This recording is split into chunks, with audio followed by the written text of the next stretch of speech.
आज Doubtnut app download करें। Doubtnut पर अपने सभी गणित, रसायन विज्ञान, भौतिक विज्ञान और जीव विज्ञान के डाउट्स का करो सफाया। बस प्रश्न की फोटो खींचो, एक ही प्रश्न को क्रॉप करो और तुरंत वीडियो सोल्यूशन पाओ। अभी डाउनलोड करें। हेलो दोस्तों, हमारे सामने प्रश्न है। सिद्ध कीजिए कि बिंदु 5,1, 1,1 तथा 11,4 सररेख हैं और उस सरल रेखा का समीकरण भी ज्ञात कीजिए जिस पर यह बिंदु स्थित है। मतलब दोस्तों कि हमें क्या दिया गया है, 3 बिंदु दिए गए हैं। हमसे ये कहा गया है कि अगर यदि ये सररेख हैं तो हमें सिद्ध करना है और इनका समीकरण भी ज्ञात करना है। तो दोस्तों हम क्या करेंगे, किन्हीं भी दो रेखाओं से होकर जाने वाली रेखा का किन्हीं भी दो बिंदुओं से होकर जाने वाली रेखा का समीकरण ज्ञात करेंगे और तीसरे बिंदु को उस समीकरण में संतुष्ट करा देंगे। यदि यह तीसरा बिंदु समीकरण को संतुष्ट करता है, अतः तीनों बिंदु एक ही रेखा पर स्थित होंगे। तो यहाँ से देखिए, हमें 3 बिंदु दिए गए हैं। तो तीन बिंदु क्रमशः क्या क्या है, 5,1, 1,1 और तथा 11,4 दिए गए हैं। तो अब मान लेते हैं प्रथम बिंदु, पहला बिंदु क्या है, तो इन्हें क्रमशः ए, बी तथा सी मान लेते हैं। ए, बी तथा सी बिंदु मान लेते हैं। तो अब यहाँ से क्या हो जाएगा दोस्तों, तो ए बिंदु के निर्देशांक, तो ए बिंदु के निर्देशांक क्या हो जाएंगे, उसे x1 y1 ले ले तो x1 बराबर 5, y1 बराबर 1। बी बिंदु के निर्देशांक, तो बी बिंदु के निर्देशांक क्या हो जाएगा दोस्तों, यहाँ से x2 बराबर 1, y2 बराबर ऋण 1, यही हो जाएगा। और सी बिंदु के निर्देशांक, तो बिंदु सी के निर्देशांक क्या हो जाएगा, x3 बराबर 11 और y3 बराबर 4। ये 3 बिंदु दिए गए हैं। अब किन्हीं भी दो बिंदु, तो कोई भी दो बिंदु ले लेते हैं।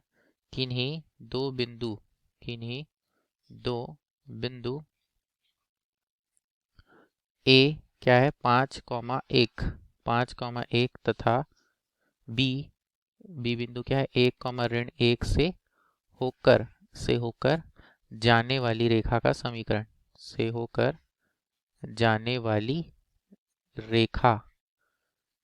समीकरण, क्या होता है दोस्तों कि ये हो जाएगा दोस्तों y ऋण y1 बराबर y2 ऋण y1 बटा x2 ऋण x1 गुणा x ऋण x1।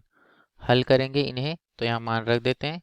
क्या होगा, y ऋण y1 की जगह क्या है, ये y1 x1 हमें मान पता है, तो y1 की जगह 1 है, गुणा y2 की जगह क्या है दोस्तों, ये हो गया ऋण 1 बटा x2 की जगह क्या है, 1 ऋण 5, y1 की जगह क्या है 5, तो y1 ऋण 5, x ऋण x1 की जगह क्या है दोस्तों, यहाँ 1, x1 की जगह क्या है 5 रख देते हैं। अब इन्हें हल करते हैं तो हो जाएगा y ऋण 1 बराबर ऋण 2 बटा ऋण 4 गुणा x ऋण 5। तो यहाँ ऋण से ऋण कट गया, 2 एकम 2, 2 दूनी 4। अब तिर्यक गुणा करेंगे तो 2 गुणा y ऋण 1 बराबर x ऋण 5। तो क्या होगा, 2y ऋण 2 बराबर x ऋण 5। तो दोस्तों इन्हें हल करेंगे, दाईं ओर ले आते हैं तो यहाँ पे हो जाएगा 0 और ये हो जाएगा x ऋण 2y ऋण 2 का हो जाएगा धन 2 ऋण 5। हल करेंगे तो क्या होगा, x ऋण 2y ऋण 3 बराबर 0, यानी x ऋण 2y बराबर 3। ये हो जाएगा हमारे अभिष्ट रेखा का समीकरण। इसे ले लेते हैं समीकरण 1। अब दोस्तों यदि बिंदु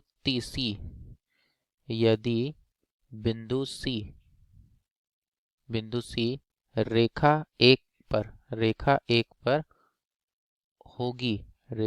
पर होगी तो यह इस समीकरण को संतुष्ट करेगी दोस्तों। तो अगर यहाँ से यह सिद्ध हो जाएगा कि तीनों बिंदु संरेख है, तो यहाँ से बिंदु C क्या है, तो समीकरण एक में क्या है, बिंदु C देख लेते हैं।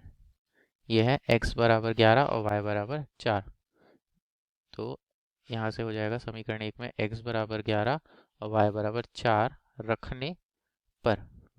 तो बायां पक्ष ले लेते हैं, तो यहाँ से दायां पक्ष 1 के बराबर आना चाहिए। तो यहाँ से देखिए दोस्तों, x ऋण 2y बराबर 3, तो x बराबर क्या लेना है 11, तो जगह 11 ऋण 2 गुणा 4 बराबर दायां पक्ष क्या है 3, इसका बायां पक्ष भी 3 के बराबर आना चाहिए। तो क्या होगा 11 ऋण 8 बराबर 3।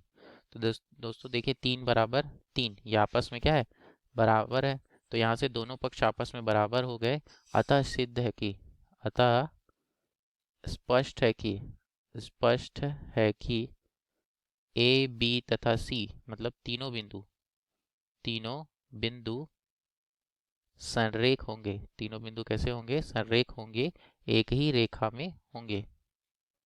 यह हमारा सिद्ध हो गया। और जो इनको रखने वाली रेखा है वो क्या है, x ऋण 2y बराबर 3। धन्यवाद। कक्षा 6 से 12वीं से लेकर नीट, IIT, JEE वो एडवांस के लेवल तक 1 करोड़ से ज्यादा छात्रों का भरोसा। आज ही डाउनलोड करें डाउटनेट ऐप या व्हाट्सएप करें अपने सारे डाउट्स 8400 400 400 पर।